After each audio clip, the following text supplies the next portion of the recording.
Hello, everyone. Welcome to T1D Stories, where we have conversations with people who break through the challenges of living with type 1 diabetes to achieve whatever they want in life, both big and small.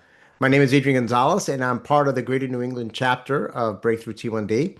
And my guest today is Emilee Herringshaw, who is a dermatology resident at the University of Massachusetts. She's a proud graduate of UMass Chan Medical School, where she earned both her MD and MBA and continues her training. So we all know that becoming a medical doctor is not easy, and neither is getting your MBA. But Emilee, I should say Dr. Herringshaw, has done both. So take that, type 1 diabetes. And, that drive didn't come out of nowhere. Diagnosed with type 1 diabetes at age 2, Emilee brings a lifelong patient perspective to her work, one that shapes her compassionate, patient-centered approach to care and her commitment to improving the patient experience through innovation. So, with that, Emilee, welcome to T1D Stories. Thanks so much, Adrian. Really happy to be here on T1D Stories and appreciative of the opportunity to share more about my life with T1D and how it's really made me into the person that I am today, both with its challenges and its highlights. So I look forward to our conversation. Yeah, no, well, absolutely, and thank you for making the time. I know, like I said, being a doctor, not only is it difficult to become a doctor, but once you become a doctor, your schedule is crazy. You've got a lot of commitments and everything else. So I really appreciate you, making the time to be with us today. So let's dive right into it. Let's start with the question that we always start with here at T1D Stories, and that is, when did you get diagnosed with type 1 diabetes? So I said you were diagnosed at age 2, so that was a while ago. Um, Mm-hmm. you obviously, I assume you don't remember life before type 1 diabetes, but maybe what were some of the symptoms that maybe your parents or whoever, kind of noticed, what were you experiencing that your parents noticed that kind of led to the diagnosis? Yeah, all excellent questions. And you are absolutely correct in saying that I don't know life before T1D. So it really has been part of my experience the whole time.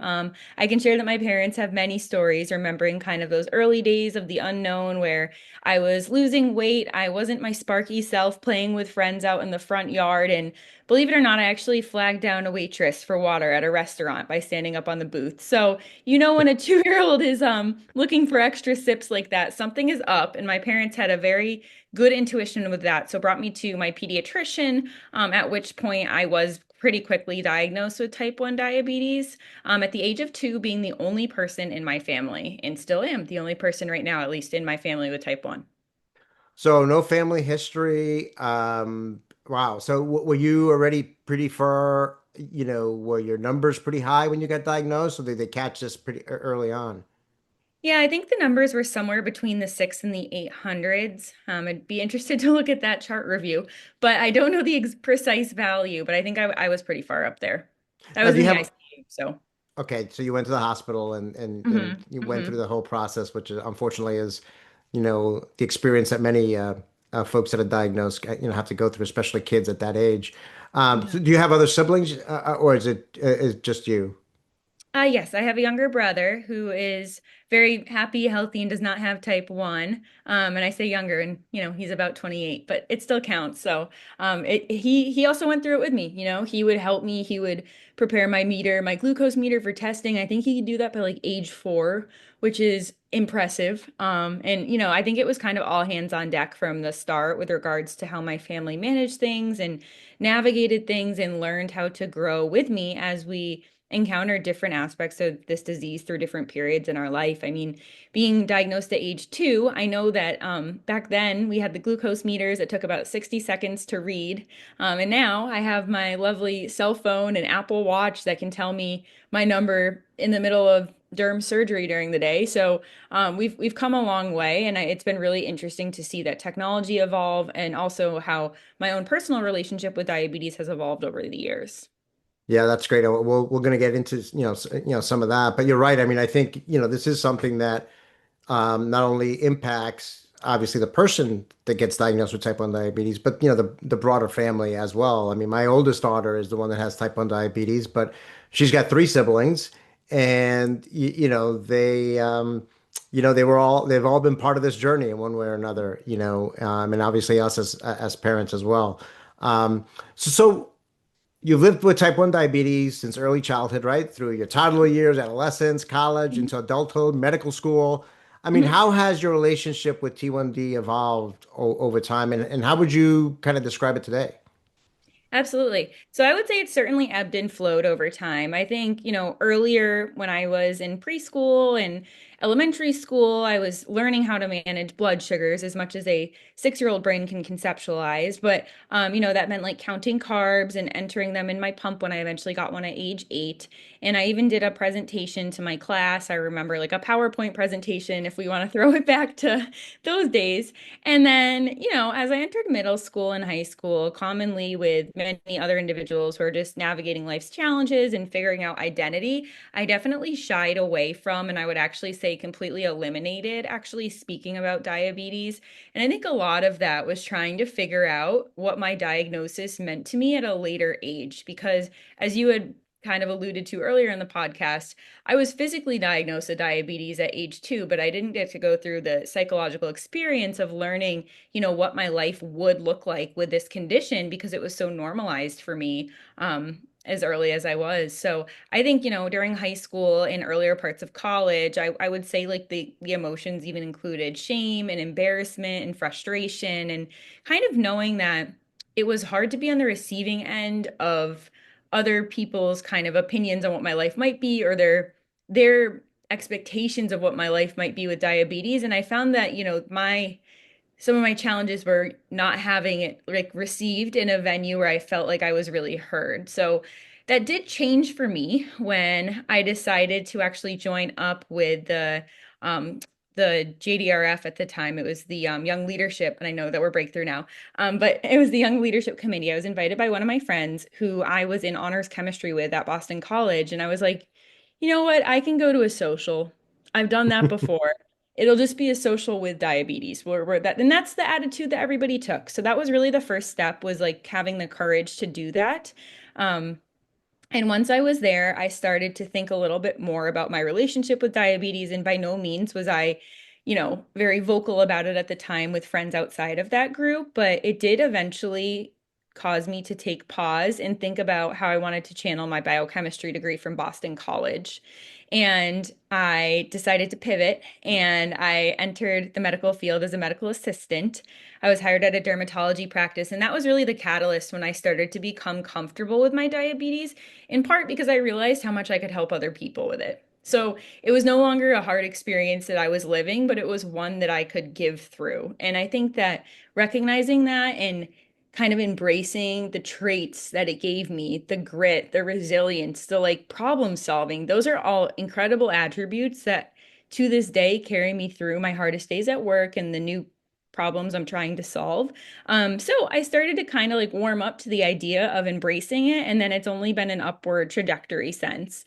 So when I went to medical school, I was continuing to develop that relationship and also appreciate the impact that it had on me during my clinical rotations with regards to having empathy for what patients were going through. And then I really kind of it took off. I mean, I with my now fiance, we led a elective course on diabetes for medical students. I started to integrate diabetes into my academic research, which I'm still working on today, which is awesome. It's a merger between dermatology and diabetes, more to come. So I think that it has like absolutely changed. And I think part of that is just having the courage to say, this is going to be hard, but I'm going to do it anyway. And that has permeated most things that I do in life. And I'm very grateful for that. Wow, that's great. I mean, a lot to unpack there, but I think your journey is kind of, I think, common to many folks, right? Especially, I always say, it's hard enough being a preteen and a teen as it is without type 1 diabetes. But, Mhm. the fact that, you have a pump or you have to take insulin injections and all that, it's natural not to want to stand out or be different, from the crowd. So I think that's a common experience or fear or reaction that young folks have to it. But then again, like you said, I think this has been a kind of a common thread with all the episodes that we've done is at some point, and we've had people that have been diagnosed as adults and others that have been diagnosed, like yourself at a very young age. But at some point, you kind of come to you kind of hit a point in the road where you say, hey, you know what? Um, take a more positive aspect, perspective to it. What has this disease taught me? What are some of the skills that I've had to learn to not only live healthily with type 1 diabetes, but that have actually made me into the person I am today, in terms of providing me with that grit, providing me with that, drive, so on and so forth. And it seems like you kind of captured that, and that really shaped, your education and ultimately sh shaping your career today, right? That is absolutely spot on. I You said it beautifully, and I definitely echo those sentiments. And I think that that pivotal perspective, thinking about things from a deficit natured outlook to something that is differentiating you and value additive. And I know that's the business part of me speaking, but like that really, that really did change it for me is when I stopped looking at things as, we talk about, diabetes as being the absence of insulin. Well, what if it's like the addition of resilience and positive spirit? And I think if you can kind of take that optimism with you through your challenges, it just lets you embrace them a little bit more. And I will say that diabetes is something that elicits a lot of decision making throughout the day, and even learning how to make small but hard decisions and rely on myself for that as much as I rely on other people. Many decisions I make a day I have to make on my own. Learning how to do that from a young age can be very transformative in how you look at challenges and the unknown, and being willing to take on risks where you might fail because you know that even if you do, you'll learn from them. Yeah, absolutely. I mean, I know speaking, my daughter was on the program, so she spoke for herself, beautifully. But as a parent, my wife and I definitely noticed, she was diagnosed at age 11, right? So she already had, she knew what life was like without type 1 diabetes. But we definitely noticed a change in her, and a change for, I would say, for the positive. She used to be more quiet, more reserved, before type 1, but I think, she took that kind of hey, I'm not going to let this stop me from doing what I want in life. And she became much more of an extrovert. And now we can't, sometimes she's the loudest person in the room, which, when we think back when she was in kindergarten or first or second grade, you would never have thought that this little girl who was quiet and reserved is now the young woman. She's 25 today, and an successful engineer and all that. But I think, similar to you, I think she and many others, right? She took this very negative thing that happens to you, because no one wants to live with a chronic, potentially deadly disease. But she took that and said, okay, what am I going to do with this, and turn that into a positive. So you already kind of touched upon this a little bit, but maybe to put a bow on it. I mean, as you look back, what has living with type 1 diabetes taught you about yourself? If you had to like kind of like boil it down. Yeah. I think that it's taught me how to be a problem solver. I think, we always talk about there are 42 plus factors that influence blood sugar. So how do you kind of distill that down and execute and define how to move from step one to step two when you don't know what's in between point one and point two? I think that in that sense, it's helped me become a problem solver. I think it's taught me to be a really good listener because we don't know what other people's experience is. And we will never know because we're not in their shoes, but at least we can give them the opportunity to share if they elect to do so. And I think that that's what I try to carry into patient rooms. But, I think that we can connect sometimes about common experiences that aren't even assigned to type 1 diabetes or any other condition you live with, but just like the shared human experience, as you pointed out, which we're all navigating and going through at different stages in life. So I definitely appreciate that type of relatability it's brought me in all irony, as I once said, I thought in some ways it couldn't. I appreciate that. And it has brought me community. I do think that that's excellent. I think I've made some great friends through this experience. I've seen other people kind of both struggle and triumph, which is, it's helpful to kind of have that context. And learn about, for example, like what is it like for their partners? What is it like for their family? Because like you mentioned, this is a, a communal disease in some way, like where your entire community is part of it. And I think navigating that is also something that can be challenging and can fluctuate at different periods in your life. So I've also appreciated the community aspect. I love that last piece, because I think community is so important, here. Because I mean, trying to navigate this by yourself is so difficult, right? And it could Mhm. be very frustrating or very lonely, right? Because, Right. you feel like you're the only one that's going through something, or you have so many questions, but you really don't have someone to turn to that maybe has dealt with that issue, whether it's, going away to college. How do you deal with, going away to college for the first time, having type 1 diabetes, or navigating through something like as intense as medical school with type 1 diabetes, right? So all these questions that people might have, Hmm. that's where community, helps because, you can listen to stories such as yours. You can ask the questions. You're all experiencing or have experienced, the same things. I know for me, my wife and I, when we got involved with Breakthrough T1D, J2RF back in the day, Hmm. that was a big part of it. I mean, when we Hmm. do the Breakthrough T1D rides, and every time we go to those rides, I mean, that's the best part, right? Yes, there's the fundraising, the raising the money and all that to Hmm. help find the cure. But a lot of it is just, hey, these are my people, right? Yeah. There are other parents like us that have children with this. And then for my daughter, for her to be able to, see others that are wearing that pump, right? Or the CGM, right? Hmm. And I know my daughter always says, when she sees, someone with a CGM or she wears the Omnipod Hmm. out in the wild. Yeah. It's like all they have to do is just kind of look at each other, and there's kind of this shared experience without even having to exchange a single word, right? So Yeah. I love that community aspect of it. Well, Emily, as a way to wrap up, same question we always ask at the end, and it's kind of taking a look ahead at the future and a Hmm. future that we all hope for, which is a world without type 1, diabetes. I mean, what would that world mean to you, a world without type 1 diabetes? Yeah, it would be an interesting one. Kind of as I mentioned, I alluded to all the highlights and the character building moments that this condition has helped me realize and grow through. I think a world without type 1 would be a different one. I think that it is in the future. There's a lot of amazing research going on right now.